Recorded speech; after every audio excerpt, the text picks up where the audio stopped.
Hey everyone, welcome back. My name is Levi Woods. I'm doing a very special Thursday edition of the public live chat today. I normally don't do public live streams on Thursdays. Usually it's for patrons only and for members on YouTube. But I'm going to be doing just a little breakdown of a put ratio spread today because one of my patrons asked, and I think that it's really important information to know.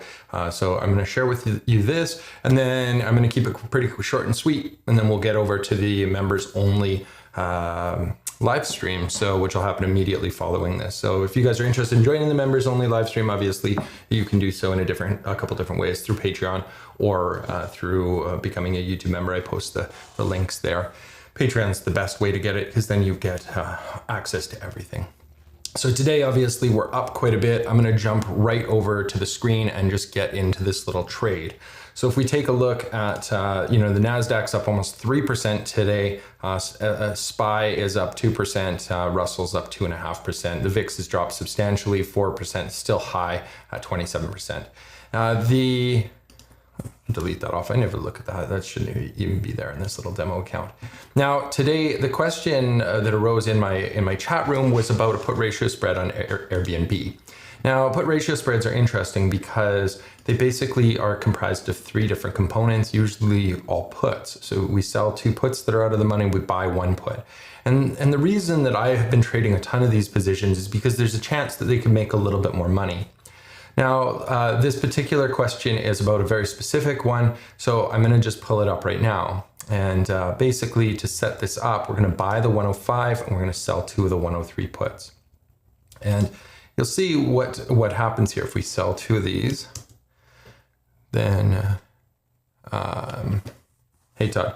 Yeah, this is Todd's question, so thanks. So I should actually type in here what we're looking at. So we're looking at a Airbnb June 3rd put ratio spread. So we're minus the 103 puts and we're plus the 105 put.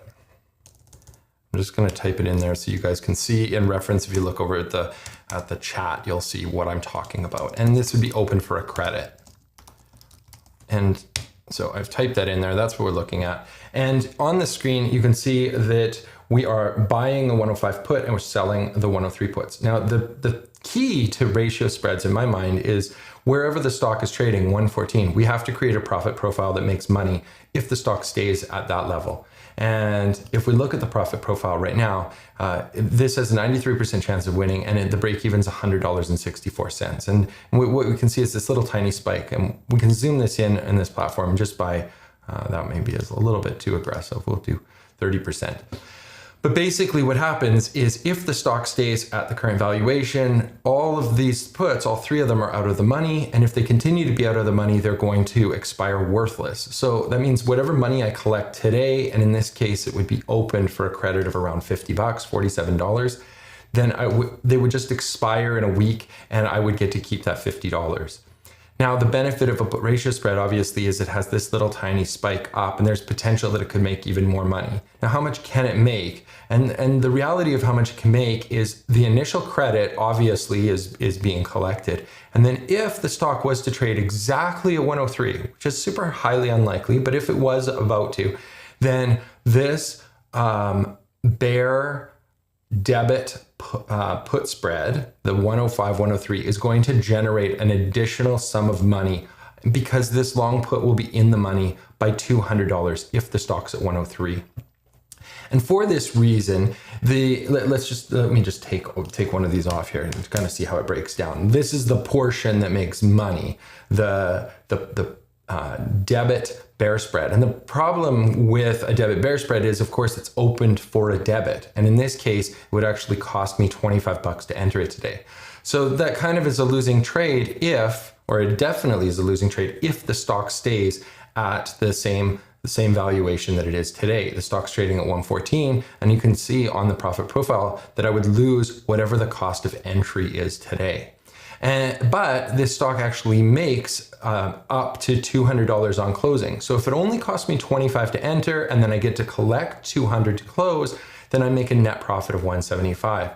And that is the portion of this trade that's making that little hump, is this bear put spread that's open for a debit. And then what we're doing is we're selling an additional put and we're getting $70 for that. So if we have a $25 debit to open this put spread, but then a $75 credit, that's where we end up with that net credit of $45 to enter. So if I clear all of this off, this is the other component of it. And if we look at its profit profile, it basically makes the $70 as long as the stock stays above 103, and it starts to lose money if it goes down. So we're combining two different strategies. We're using the massive amount of credit, this $70, to purchase the bare put spread, which is costs $25. That way we end up with a net credit of $50 and we have that little profit spike. Now the problem with them, of course, is that it's pretty rare to get it exactly at 103. So one of the reasons I use this is because it actually creates a lower break even. If we compare this, let me just take off what I just put on.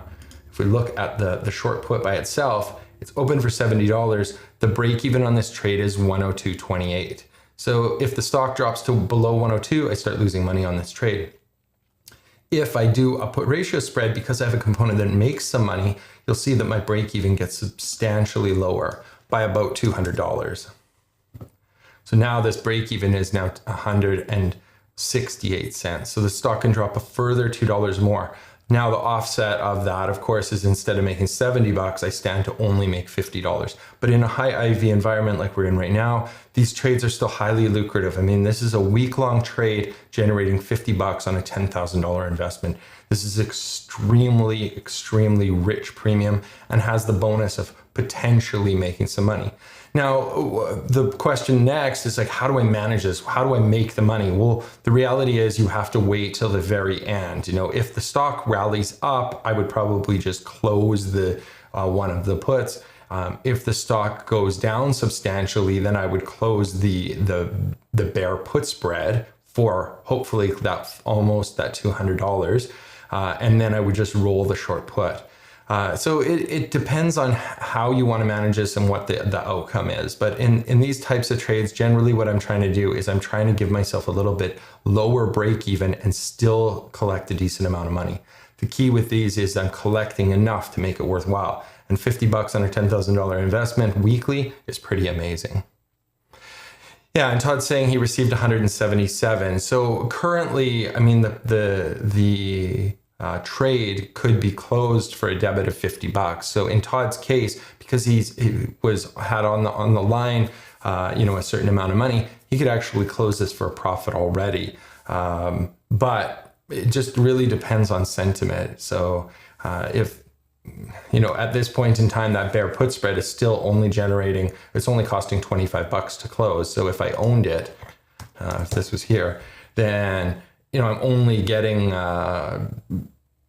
paying 25 cents to close this or to open this new trade, which means if I'm closing it, I'm only getting an additional 25 cents.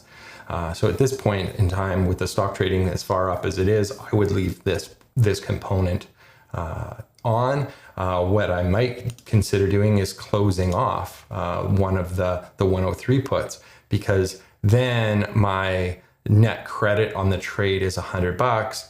And I basically have taken off all the downside risk on this trade, because if the stock goes down, I could still make up to that $175 more on the bare put spread, and I have no more downside risk. And then I could wait for a down day and I could enter a new ratio spread or a new short put in that case.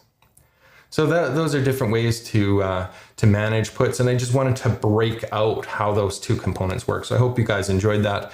Now, if you're interested, I am going to be jumping over. It's already 1:15. I'm going to start the members only live stream. So I'll post the link in Discord, and hopefully I will see you guys there so we can all get rich together. Thanks so much for watching, and I'll see you next week.